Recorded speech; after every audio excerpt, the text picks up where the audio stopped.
Hello and welcome to the second episode in the series of Silent Dignity podcasts. I am your host, Buzzsaw. Unfortunately, because of my inexperience with the podcasting software, I have inadvertently lost the beginning couple of minutes of this interview. I apologize for that and hope you will overlook the error. I assure you that the production will get better as I become acquainted with the software. Please subscribe to the channel as I have several more people lined up for future interviews that you will want to hear. Today I will be introducing friends of mine, Dee and Mike Rendlemen. Dee and I worked together some time ago, and I found that she makes for good conversation. So I will try to include her in future interviews as much as possible. She also brings to the table her inner experiences as the wife of an active duty Army officer. Mike Rendlemen was that officer and retired from the Army infantry at the rank of Major. He is witness to PTSD cause and effects in the military, and I am pleased to share his experiences and insights with you. So at this point, we will join the interview already in progress. And G4 ops at different times during my career. Well, that's very interesting. I think you've probably had quite a intimate knowledge then of what our podcast is about, is the PTS that people are suffering and things like that.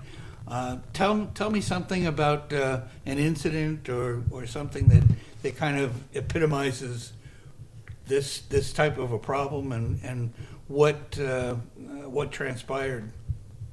You know, I don't know, Jim, that I have a real incident like that I'm personally aware of.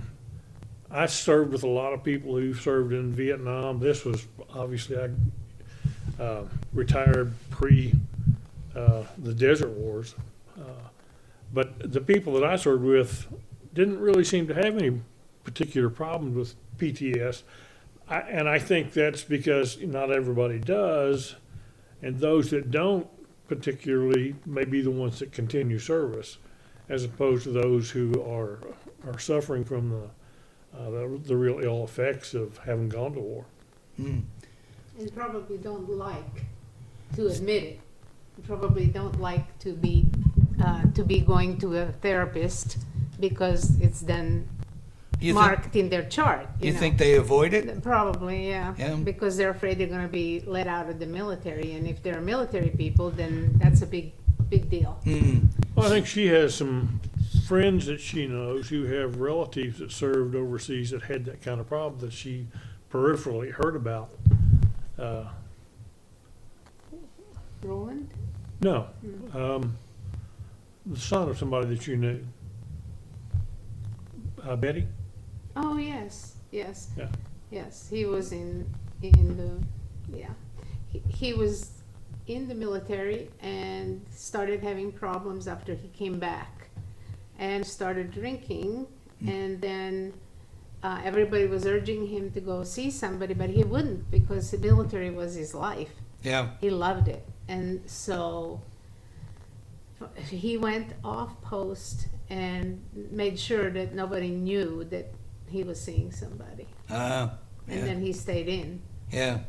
But this was all, you think it was all related to PTSD, yes, definitely. Yeah. It's amazing. What I've found is that it seems to manifest itself in different ways, different personalities, and different people handle it differently or don't handle it well. He's a military. Do they foster trying to get help, or like he was afraid of getting thrown Yeah, out. but they do now. This was Yeah. years ago. So, Yeah, well, I from what I read now, it seems to me that the military has become more acceptance of the need to treat people. Now, I don't have any personal knowledge that that's the case, but it seems like they have become more acceptant Mm-hmm. of being treated for that because they realize how it does affect people. Yeah, well, it was only 1982 that they actually recognized it as yeah, an actual problem. yeah. And it was, I mean, since World War I, it's been called a lot of different names. I think it's all the same thing. Right. But Shell shock, battle fatigue, mhm. a lot of different names that really were the same thing and are the same thing. And yeah, and this is the problem.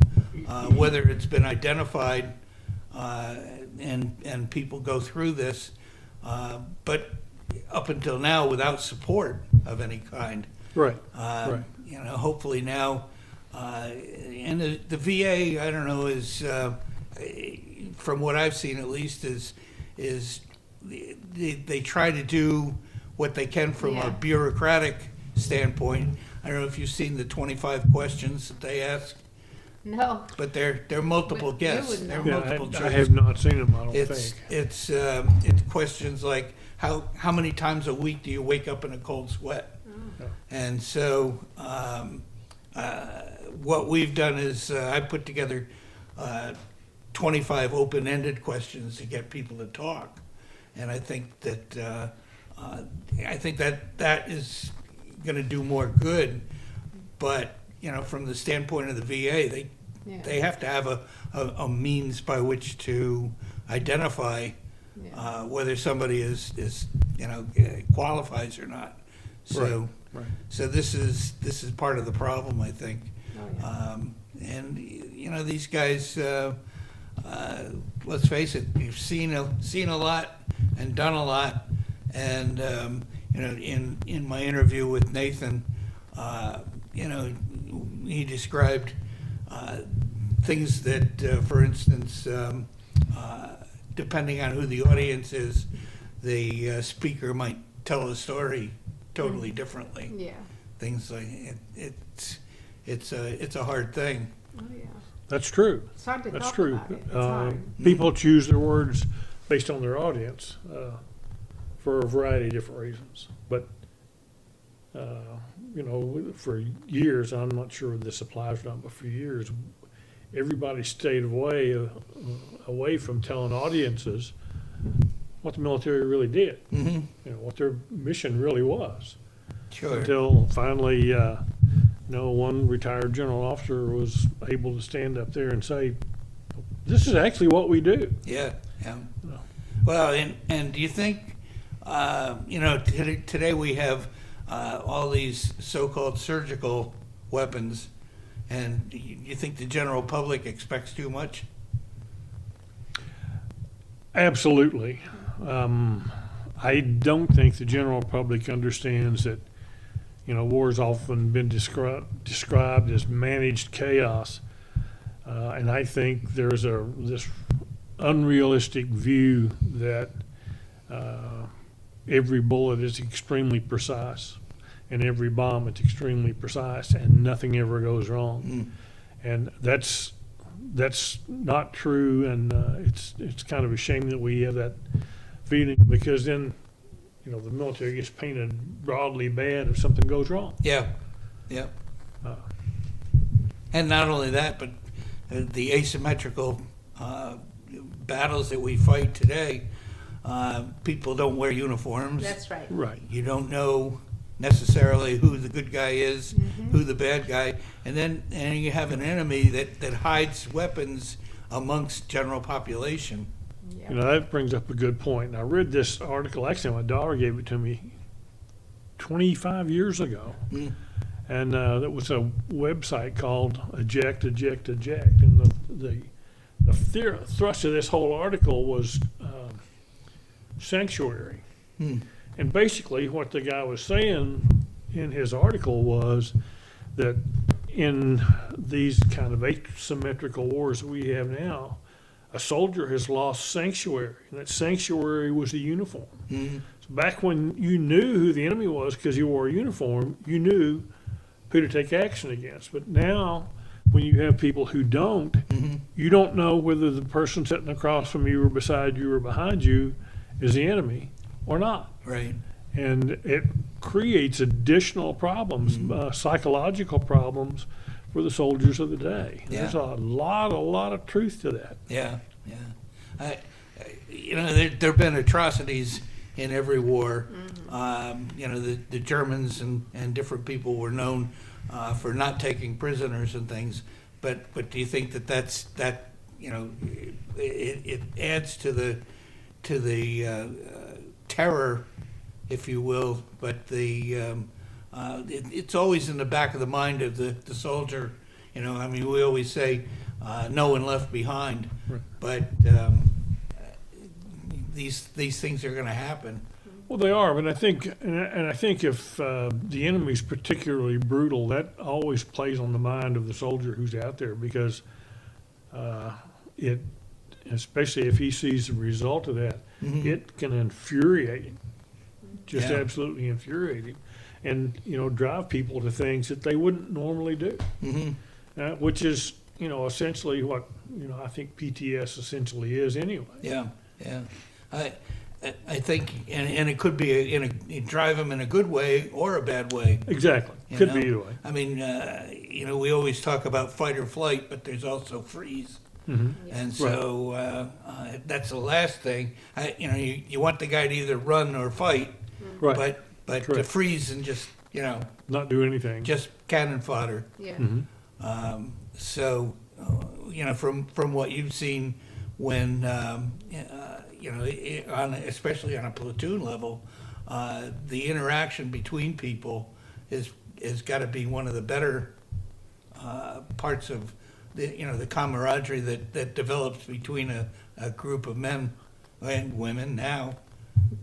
Well, that's Go true. ahead, It's about time, Jim. Jump in anytime. You're the co-host. I was waiting for you to say that. Okay. That's true, because oftentimes you can hear it in discussions, you can read it in books. We don't fight for the government. We fight for the guy next to us. Right. Always. Exactly. Yeah. Exactly. And the old saying that there are no atheists in a foxhole. That's so true. Yeah, that's true.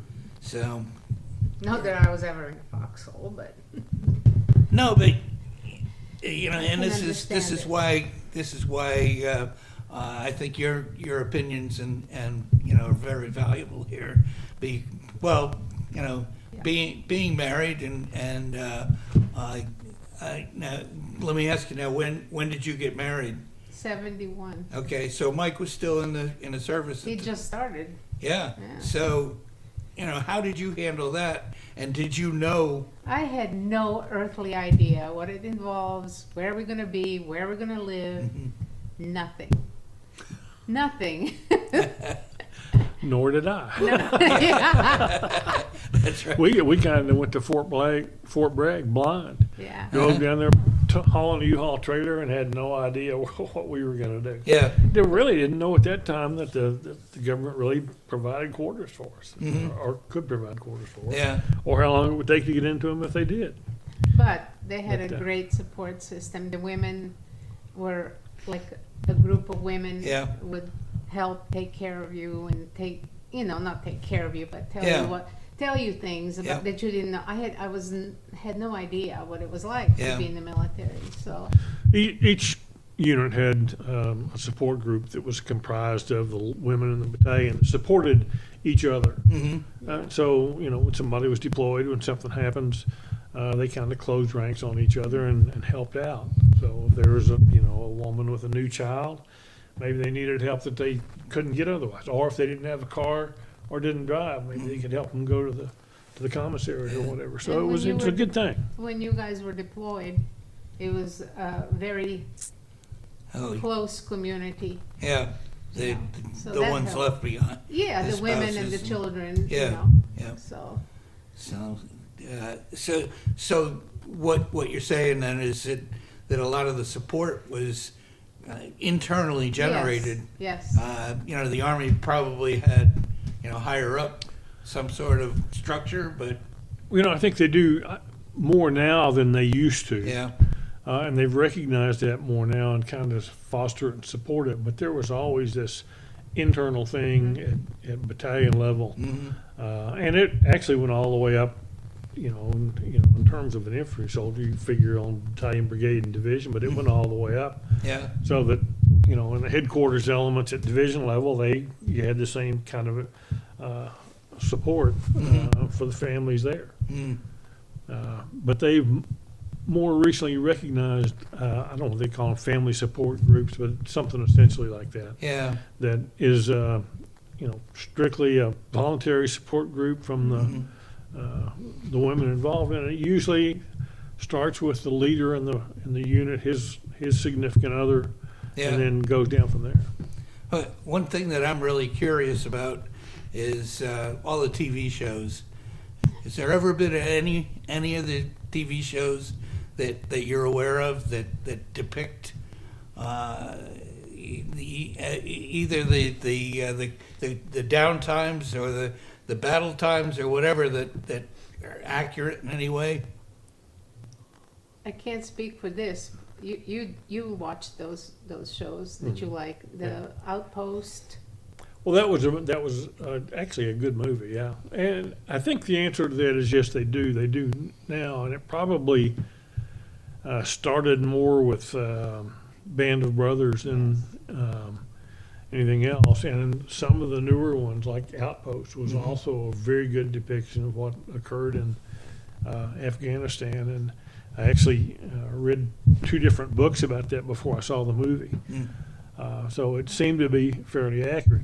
If you go back sometime before that, especially if they were orienting on, a local non-wartime scenario and they represented the military, it was usually pretty poorly done. Yeah. I've been disappointed with a lot of the different movies over the years. Yeah. But So what's interesting is Mike's dad was a colonel in the Army. oh wow. And he talked about when he watched that movie, Band of Brothers, the one that when they Saving all Private Ryan. Saving Private Private Ryan. Ryan. And he said that was the most realistic Depiction of what D-Day. D-Day. Most Yeah. realistic he said. depiction Yeah. of It D-Day. was And just it was, so realistic. if you watch that, which was another very good, and that probably predated Band of Brothers, that, the sights and sounds on their across the beach assault on D-Day were probably far and above anything that had ever been done before Yeah. that, ever. Yeah, definitely. They down near Roanoke, Virginia, is the National D-Day Museum, and they have a setup that on a smaller scale, but it kind of gives you an idea of what the beaches look like, and the amount of they use compressed air and there's water and like that. Oh, but that's nice. but it's pretty intense. Oh, yeah. When you're just sitting there, I always get a kick out of the quirks about D-Day that allowed the Allies to maintain a foothold on the beach. The things that go down. You talk about the Panzer Division that Hitler went to bed in the 15th and told them not to touch them, and nobody had the cojones to go wake up Hitler and say we need the Yeah. Right. And if they had, they might have been able to throw the Allies back into the sea. At that point in time, Rommel was in charge of the beaches, but had lost favor somewhat with Hitler. Yep. So he didn't have And- kind of and it just so happened that he was away from the front at the time, celebrating his wife or daughter's birthday. Yep. All that played into it, Yeah. and that's true. And in the end, he was allowed to commit suicide. Yeah. I've never understood bad guy organizations. You screw up just once, and you're expected to eat your gun. There you That's go. true. And that's it. And what we try to do, and the whole goal of this is to save people. They feel, maybe responsible for things that they were out of their control. Yeah. The guys that I've heard about that won't drive past a pothole. Yeah. People that have never been there say, well, gee, you're back in the United States. It's different. It's not, but it's become so ingrained. It's a psychological thing. And it doesn't take long to become that ingrained with that because of the danger involved with it. Absolutely. So, what, if anything else, can you tell us, Mike, that what do we need to be doing to, in your estimation, to help people? That's a really, really good question, and I'm not sure I know the answer to that. I don't think that either, the military and the VA are huge bureaucracies saddled with debt and dollars issues, and I don't think they always put their money in the right place. Not because they don't mean to, but often because they don't know how to. And I guess I think that injuries of the mind and injuries of the brain are probably the most difficult to treat because everybody's different, and it's very difficult to even make a test that will give you the answers for everybody. Yeah. I mean, I've seen this before with tests we use to test leadership. Mm-hmm. And they were individually good tools, but my assessment of the program was that it depended on the group you tested the tool on. Mm-hmm. So if you had a group of the worst people, somebody was still on top. Yep. If you had a group of the best people, somebody was still on bottom. So it's hard to make that tool fit. And then how they relate. Yeah. Fit the needs of everybody, because I think everybody's experience is different and everybody reacts to it differently. Yeah. Constantly amazed that there did not seem to be that many people who suffered PTS as a result of World War II or Korea. Yeah. Whether that's because it was hidden, I don't know. But I mean, everybody I knew when I was growing up really was a World War II veteran. Yeah. From all theaters, both European, whatever. And you didn't see that. Now, was that because they were stronger mentally at the time? I don't know the answer to that. Yeah. I don't know. And it's not to say that it didn't exist. Oh, no. Certainly there were people like that. Yep. I mean, there's, the famous incident of Patton slapping the guy in the hospital. Yep. You can't deny that. And that's really what his problem was. Mm-hmm. So I don't know the answer, Jim. I really don't. I do know this. I think I know this. It's not something that should be treated with a handful of drugs. Mm-hmm. Bingo. Which is, I think, something That's what they do. It's what we they've have gotten to as a society. Yep. Everything gets treated with, here, take this, you'll feel better. Here, Yep. take this, you'll get better. That's without ever addressing the symptoms, or addressing the symptoms, not the cause. And that's exactly what Nathan was saying, is what he had seen is that they treated symptoms, but not the root cause. Not the cause. And so when you do that, of course, the symptoms are going to come back. Right. But that's Well, in general. and I think medication and medicine in general is Yep. like that. Yeah. You go to a doctor and Yeah. here you go. Here you go. I think one of the problems is you have more people suffering PTSD than you have, whether you call them psychologists, psychiatrists, what you call them, to treat them. Yeah. And so there's the asset differentiation. There's too many people for too few. Yeah. There isn't enough time Right. to listen to people. Everybody, yeah. And I think, I don't know, let me ask your opinion, but the small groups, such as what Nathan had started, I think they're a benefit. We Great meet idea. just the vets for an hour before they invite everybody else in. Good idea. And so it gives them a chance to talk to people that have been there and, can kind of focus and understand what they've been through. I would say that it would be wrong of me to say that I think that's a great idea, because I don't know. To say that that is a great idea, because I don't know, but I think it is. I think anytime that you can put a group of people together that can discuss their, or talk, that they will openly talk about what they saw and what they did more than they will with somebody who doesn't understand. And I think, frankly, believe that probably helps. Yeah. I'm not a psychologist or psychiatrist. I can't say that that's for sure true, but that would be my thought on top of it, that it's a good thing for them to find those people and have those discussions. Well, that's it. Call me crazy, but I'm hoping that in some small way, at least, me having a chance to talk to people like yourself and put it out there is some small help as well. And if nothing else, maybe help people realize that they need help and seek some help, whether it be through a group such as that or go to the VA or whatever. But the homelessness and the suicide rate is astronomical, and that's the big thing. And the problem is the VA has said that the suicide rate, for instance, is coming down.